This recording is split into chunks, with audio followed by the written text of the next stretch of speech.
I'm in need of some advice, but I don't even know what kind of help I should be after. It started about 3 weeks ago. I got a call from my mom on a cold Monday. We talk often enough, and a phone call from her isn't a strange occurrence at all. The only really strange part about it was that it was while I was on the clock at my job. I'm a nurse, so she usually would only call if something was important. I picked up the phone, fully expecting to hear that someone had died, only to be greeted by her familiar gentle voice. She was casual, sweet, just asking about my day. Don't get me wrong, I love my mom and I like talking to her, but I was at work and it was a very busy day.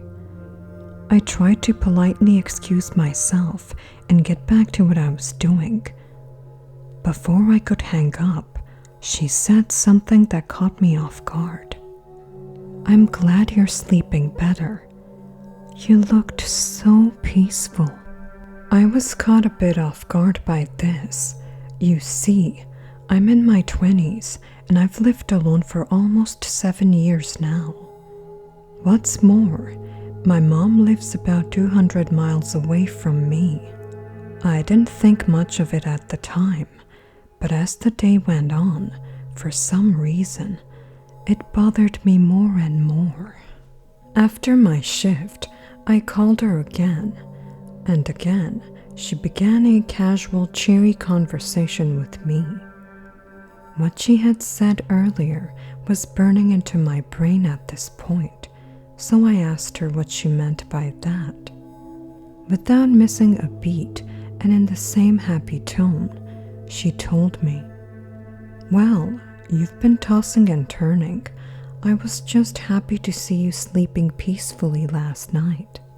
I didn't know what to say. I asked her if she was making a joke. Her response sounded just as confused as I was. She told me she had tucked me in last night. I didn't want to start an argument. My mother is not young, and there is a history of degenerative brain disease in some of our family. I was worried that maybe she was sick. I changed the topic again to her day and finished what turned into a relatively pleasant conversation, given the earlier confusion. I texted my brother immediately. He lives in the same town as my mom, and told him to check on her. Ever since then, I feel like I've been losing my mind. At first, I began to notice the smallest things, tiny instances that aren't as they should be. That day when I got home, for example, the chair at the head of my dining room table was pulled out too far. I could have sworn I tucked it in, but reason tells me I must have forgotten. My bed was made when I knew for a fact I didn't make it. It was folded and tucked under the mattress, the same way my mom did it when I was little. I called my brother. I had no idea what was going on. Maybe my mom had come to visit and was pranking me. It was unlike her, but what else could this be? He told me that he just had tea with her. It's been getting worse and worse. At night, I can hear footsteps, but when I get up to look for their source, they vanish, leaving me questioning if I really heard anything at all. A few nights ago, I woke up around 3 in the morning to the sound of humming. It was faint, barely audible, but I recognized the melody instantly. It was the lullaby my mom used to sing to me when I was little, the one she hummed when I had nightmares.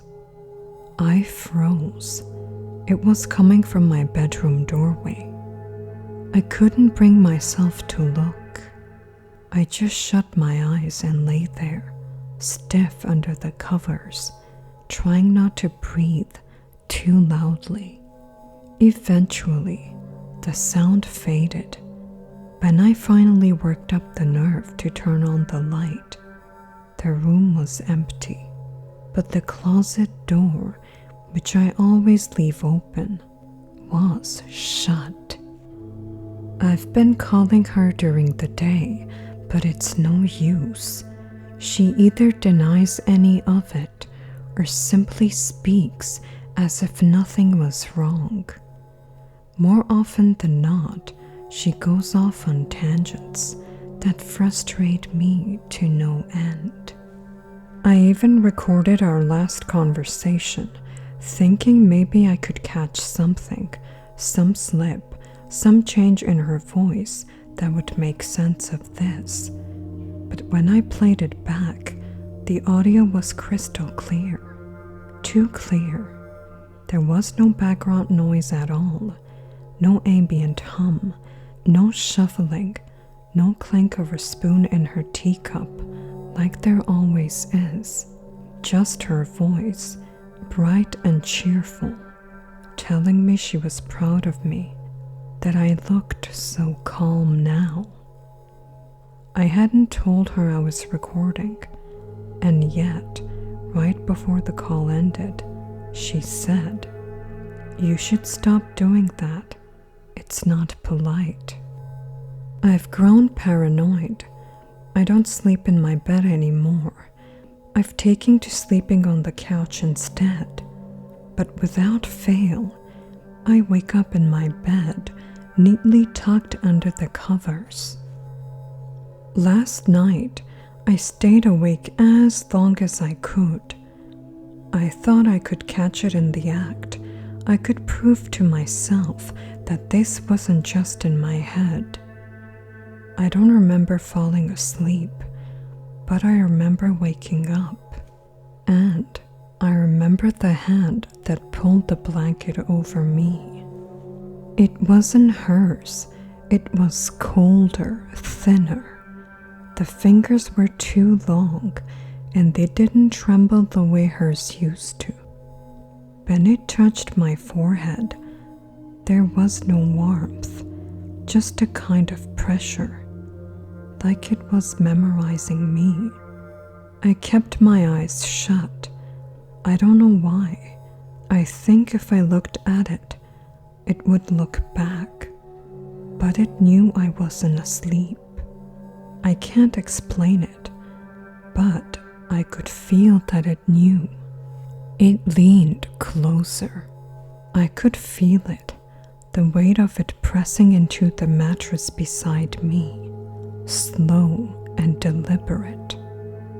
The sound it made was low and wet, like thick saliva pulling apart in strands.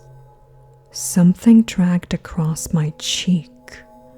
Not fingers this time, something softer, frayed at the edges.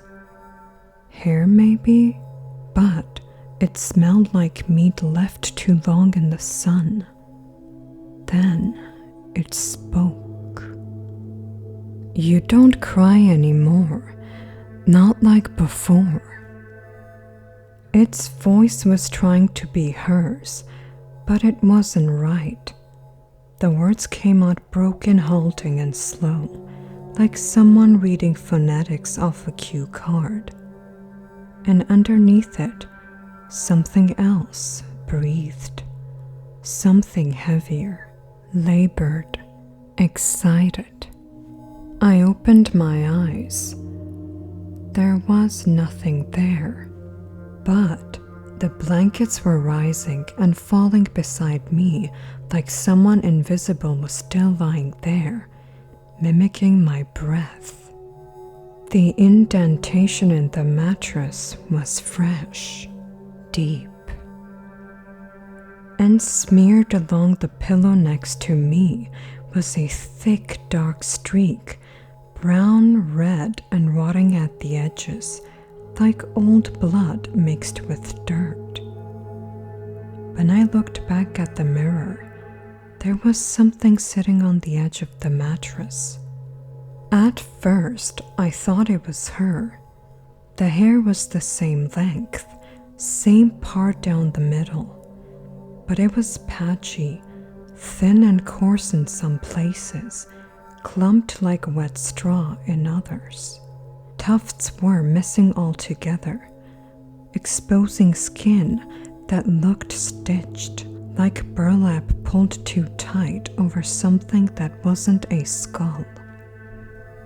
It tilted its head again. The motion was jerky, like a puppet on tangled strings. Then, slowly, it began to turn. I didn't want to see. Every instinct screamed at me to look away, but I couldn't. The face that met mine in the mirror was trying to be my mother. It had her eyes, at least. It had eyes where hers used to be, but they were cloudy, too wide, like glass marbles pressed into soft clay. The nose was flat, crushed like something broken and reset wrong. The mouth was the worst part. It stretched too far, like it had been cut at the corners.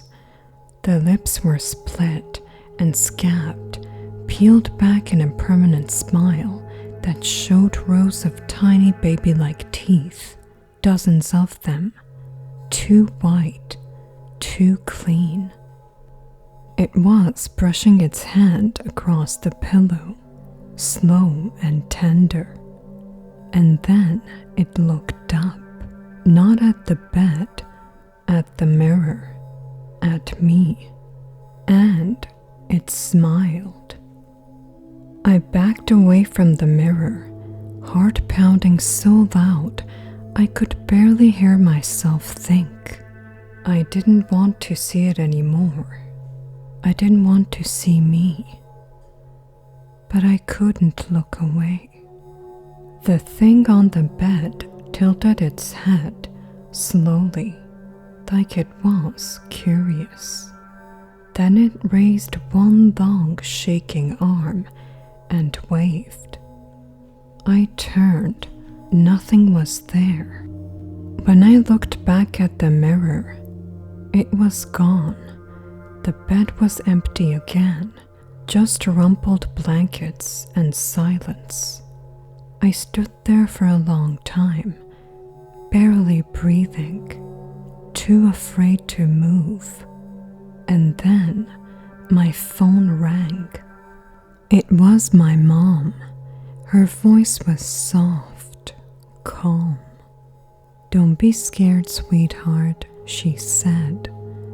"We just miss you."